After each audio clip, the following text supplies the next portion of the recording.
fam. Hi, most amazing fam. I'm Abby. And I'm Joss. And today we are bringing you top 10 scary real life spies. But before we get started, we started a brand new sister channel called Top 10 Central. Yeah. Make sure you guys go over. We will link it for you. Subscribe. It's a lot of fun. It's a lot of reacting. It's a comedy channel. It's just a lot of fun. So come find us. Yeah.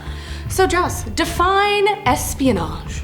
It is the practice of spying or of using spies, typically by governments, to obtain political and military information, learning valuable state secrets, all that jazz. Well, that's cool. And while movies and TV show spies to be merciless killers on missions, slinging guns with tech toys and high-speed car chases, it's not always so much like that. It's more about gathering intel, and the rest comes along with doing it covertly. So without further ado, let's get into the list. Alright guys, starting off the list, number 10 is Cecile Pearl Witherington. Witherington was also known as Genevieve Towselin or Pearl Cornoli. She was born in Paris to British parents and became a trained special operations executive. She wanted to do her part to help France escape German control during World War I and began as a secret courier that smuggled weapons into France in 1943. After her superior was arrested, she took over his troops and led a 14-hour battle against the Germans. While in charge of those troops, her fighters killed over 1,000 German soldiers and 18,000 surrendered to them. This got her notice as the Nazis offered a 1 million franc reward for her death. But no one got that bounty. Witherington actually lived to the age of 93. Like the badass that she is. On to number 9, Sidney Reilly. Reilly was born as Sigmund Georgevich Rosenblum in Russia in 1873. His other nickname was the Ace of Spies. He is said to be one of the many possible spies that inspired Ian Fleming's character, James Bond. He spied on as many as 4 nations possibly, and was as much as a womanizer as 007 himself apparently. He was also believed to be involved with the plot to assassinate the Soviet leader Vladimir Lenin, which did fail. But miraculously, Reilly escaped that failed attempt with his life. Then, back in 1925, he went back to Russia and he aimed to help overthrow the Soviet regime, but was captured and executed by the Soviets later that year. Still, kicked some ass, took some names. Alright guys, now we are at number 8 and we have KRYSTYNA SKARBEK, aka Christine Granville. Ever watch Casino Royale and think that Vesper Lind is quite an interesting character? Well, KRYSTYNA SKARBEK was the inspiration for that character. SKARBEK was born in Poland in 1908. In 1940, she was a British agent in Hungary. During that time, she also skied into Poland several times to help Polish resistance fighters escape the country. Then, in 1941, she was arrested by the Gestapo.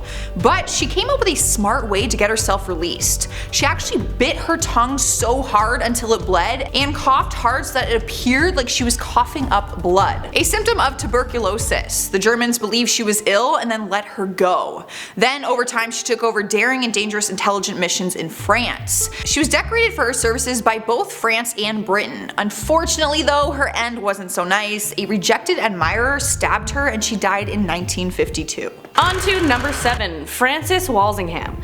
So let's take it a little further back in time. Francis Walsingham was born in 1532 and was a conniving spymaster in the Tudor era. He was the principal secretary to Queen Elizabeth I and a devoted Protestant. Too devoted most likely, as he took it into his hands to stamp out Catholicism regardless of the cost. He intercepted letters, hired professional forgers, and ordered the execution of Catholic priests, suspected conspirators, and Mary Queen of Scots. Honestly, he just had a lot of blood on his hands. Sliding into the number 6 spot is possibly ANDREI LUGOVO and DMITRY KOVTUN. Now this pair have not been confirmed guilty but are suspected to be behind another spy's death. Alexander Litvinenko was a former agent in Russia's spy agency, the Federal Security Service. He fled to the UK in 2000 after he was arrested in Russia twice for accusing higher-ups of ordering the murder of a Russian businessman who spoke out against Russian President Vladimir Putin. While he exiled in the UK, he himself spoke out against Putin. Now, this is where LUGOVO and KOVTUN come into this. Litvinenko became seriously ill in 2006 when he was poisoned with polonium-210 in his tea. As a radioactive substance, it killed him due to radiation within the month. A British investigation on the matter accused ANDREI LUGOVO and DMITRY KOVTUN of being the two behind the poisoning, which the two denied. A 2016 inquiry by the British government found that Litvinenko's poisoning was probably approved by Putin, according to the BBC. Number 5. Vera Atkins. Vera Atkins was a Romanian woman who got her start getting information from the German ambassador to Romania on behalf of William Stevenson. Soon after, she began collecting intelligence for the British while outwardly working as a translator for Stephenson's steel business. Before the war, she smuggled information to Winston Churchill, and once he was brought back to power, she got a high-ranking position in the Special Operations Executive. During her work, she impressed the likes of William Donovan, the future creator of the CIA. She liked invented weapons that could be invented on the fly, like rats stuffed with explosives. Think about that for a second. She showed Donovan people fiddling with bits of metal bicycle tubing for guns and faked horse manure that concealed explosives, according to a novel written about her. That's just so cool. Like, people have all these high-tech things, but what about hiding them in plain sight? That's what she thought about. Here we are at number 4, and we have Oleg Gordievsky. What is a spy list without having some double agents? Oleg Gordievsky was one of the highest ranking KGB officers to work for Western intelligence. He joined the KGB in 1961 and M16 10 years later while posted in London. His double life caught up to him and he was requested to return to Moscow. He thought it was a death sentence and he was pretty close. He was drugged and accused of being a double agent but not arrested.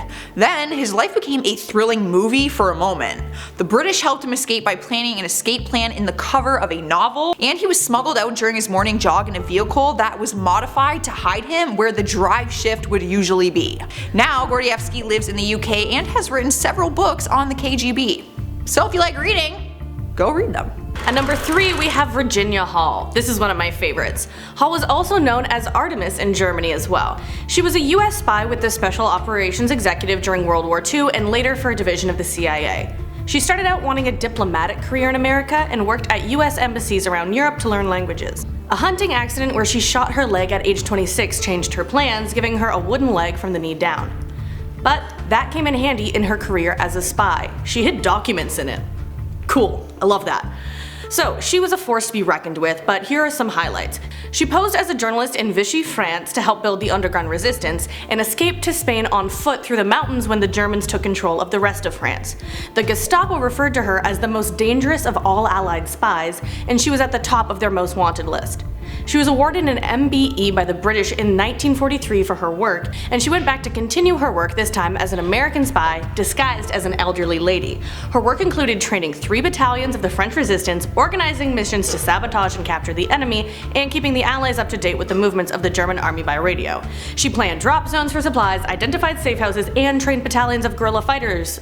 To the anger of the Gestapo, she was never captured, and after that she worked with the CIA after the war, and the rest of her accolades are now top secret information.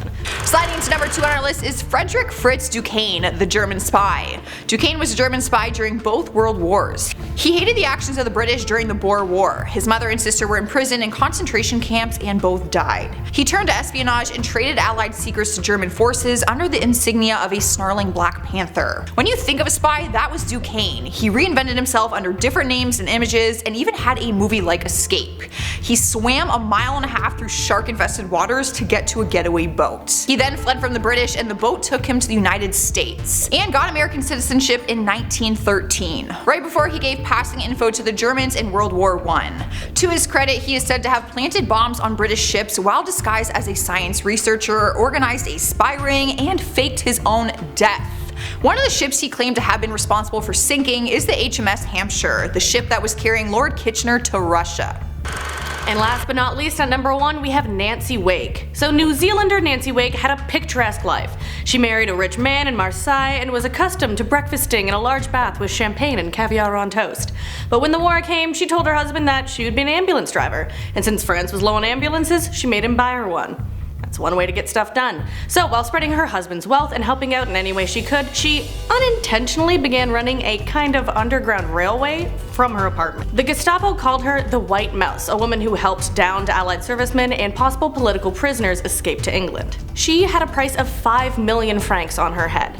She was arrested, escaped to Britain, joined the SOE, and then parachuted back into France. She settled in with a guerrilla resistance army where she became the administrative head of around 7,000 fighters. She coordinated secret nighttime airdrops of weapons, explosives, and supplies, and it's said when she participated in raids, she killed some Germans with her bare hands. According to Braddon's Nancy Wake, one of the Marquis called her the most feminine woman I know until the fighting starts. And then she is like 5 men. So that was top 10 scary real life spies, and hope you liked it. Give it a like, sub, comment, all that fun stuff, and come check us out on Top 10 Central. It's a lot of fun. Yeah, it is. Wait, I almost threw up. Like I'm choked in my mouth. It's fun stuff like that, so go check it out. Literally. We've been your hosts, Abby. I've been Joss. And have a good one. Goodbye. Don't invite me back here.